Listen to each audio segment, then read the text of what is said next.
സിദ്ധാർത്ഥന്റെ മരണം സിബിഐ അന്വേഷിക്കണമെന്നാവശ്യപ്പെട്ട് പ്രതിപക്ഷ നേതാവ് മുഖ്യമന്ത്രിക്ക് കത്ത് നൽകി. SFI എന്ന സംഘടനയുടെ പിൻബലത്തിൽ സിദ്ധാർത്ഥനെ നഗ്നനാക്കി ആൾക്കൂട്ട വിചാരണ നടത്തി. ക്രൂരതയ്ക്ക് ഡീൻ ഉൾപ്പെടെയുള്ള അധ്യാപകരും കൂട്ടുനിന്നു. CPIM പ്രതികളെ സംരക്ഷിക്കാൻ ശ്രമിക്കുകയാണ്. പോലീസിൽ നിന്ന് സത്യസന്ധമായി അന്വേഷണം പ്രതീക്ഷിക്കാൻ കഴിയില്ലെന്നും കത്തിൽ പറയുന്നു. സുനിഷ അയ്യലൂർ ചേരുന്നുണ്ട് വിവരങ്ങളുമായി. സുനിഷ, ഗുരുതരമായ ആരോപണങ്ങൾ തന്നെയാണ് പ്രതിപക്ഷ നേതാവ് ഉന്നയിക്കുന്നത്. ഒപ്പം CBI അന്വേഷണം കൂടി ആവശ്യപ്പെടുന്നു. എന്തൊക്കെയാണ് കത്തിലെ ആവശ്യങ്ങൾ?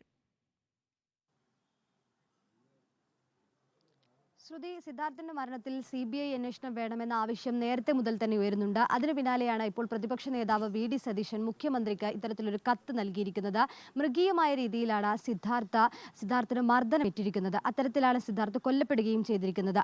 ഇതിൽ ഈ SFI എന്ന സംഘടനയുടെ പിൻബലത്തിൽ ഈ SFI നേതാക്കൾ ചേർന്ന് മൃഗീയമായി ഒരാളെ മർദ്ദിക്കുന്നൊരു സാഹചര്യമുണ്ടായി. അതിന് ഡീനും VCയും അടക്കം കൂട്ടുനിൽക്കുന്ന സ്ഥിതിയാണ് ഉണ്ടായിട്ടുള്ളത് എന്നും അതിന് പിന്നാലെ പക്ഷേ പോലീസിന്റെ ഭാഗത്തു നിന്നും വലിയ തോതിലുള്ള വീഴ്ച സംഭവിച്ചു എന്നും ഈ കത്തിൽ VD സതീശൻ കാണിക്കുന്നുണ്ട്. അതായത് ഈ കൊടും ക്രൂരതയ്ക്ക് പിന്നിൽ SFI നേതാക്കളാണെന്ന് പല കുറി കുടുംബം ആവർത്തിച്ച് പറയുമ്പോഴും കേസന്വേഷണത്തിന്റെ തുടക്കം മുതൽ തന്നെ പോലീസിന്റെ ഭാഗത്തു നിന്നും വലിയ തോതിലുള്ള വീഴ്ച ഉണ്ടായിട്ടുണ്ട് എന്നതാണ് ചൂണ്ടിക്കാണിക്കുന്നത്. പ്രതികളെ പിടിക്കുന്നതിലടക്കം പോലീസ് മെല്ലെപ്പോക്ക് നയം കാണിച്ചു എന്നതും VD സതീശൻ ചൂണ്ടിക്കാണിക്കുന്നുണ്ട്. അതുകൊണ്ട് തന്നെ ഇനി അങ്ങോട്ടുള്ള അന്വേഷണം എത്രത്തോളം സത്യസന്ധമായിരിക്കുമെന്ന് പറയാൻ കഴിയില്ല എന്നും അതിൽ സംശയമുണ്ട് എന്നതുമാണ് VD സതീശൻ ആശങ്കയായി തന്നെ ഈ കത്തിൽ രേഖപ്പെടുത്തിയിരിക്കുന്നത്. പ്രതികളെ രക്ഷിക്കാനുള്ളൊരു ശ്രമം പോലീസിന്റെ ഭാഗത്തു നിന്നും ഉണ്ടായേക്കാം എന്നുള്ളൊരു ആശങ്ക കൂടി മുഖ്യമന്ത്രിക്ക് നൽകിയ ഈ കത്തിൽ പ്രധാനമായും പറയുന്നുമുണ്ട്.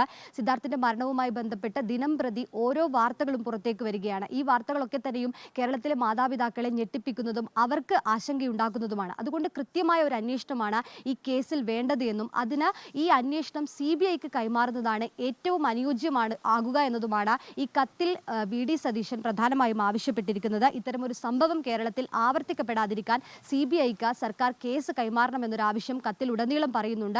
ഈ ആവശ്യം തന്നെയാണ് തുടക്കം മുതൽ തന്നെ ഈ പ്രതിപക്ഷ നേതാക്കളൊക്കെ തന്നെയും സിദ്ധാർത്ഥന്റെ വീട് സന്ദർശിച്ചതിനു ശേഷവും പലപ്പോഴും പറഞ്ഞിരുന്നത് കേന്ദ്ര ഏജൻസികളുടെ അന്വേഷണം ആവശ്യമാണ് എന്നതാണ്. ഗവർണർ അടക്കം ജുഡീഷ്യൽ അന്വേഷണത്തിന് ആവശ്യപ്പെട്ടിട്ടുമുണ്ട്. ഏതായാലും ഈ ഒരു സാഹചര്യത്തിൽ നമ്മൾ ഇന്ന് രാവിലെ സിദ്ധാർത്ഥന്റെ അച്ഛനോട് സംസാരിച്ചപ്പോഴും പറഞ്ഞിരുന്നത് കേസ് ഏതെങ്കിലും ഒരു വഴിക്ക് മുന്നോട്ട് പോക്കിൽ ഏതെങ്കിലും ഒരു രീതിയിൽ അട്ടിമറിക്കപ്പെടാനുള്ള ഒരു സാധ്യതയുണ്ട്. അതുകൊണ്ട് തന്നെ ഇത്തരത്തിൽ കേന്ദ്ര ഏജൻസിയുടെ അന്വേഷണം ആവശ്യപ്പെടുമെന്നതാണ്. അതിന് പിന്നാലെ തന്നെയാണ് ഇപ്പോൾ VD സതീശൻ CBI അന്വേഷണം ആവശ്യപ്പെട്ടുകൊണ്ട് മുഖ്യമന്ത്രിക്ക് കത്ത് നൽകിയിരിക്കുന്നതും. ശ്രുതി, ശരി. സുനിഷ അയ്യലൂരാണ് വിവരങ്ങൾ നൽകിയത്.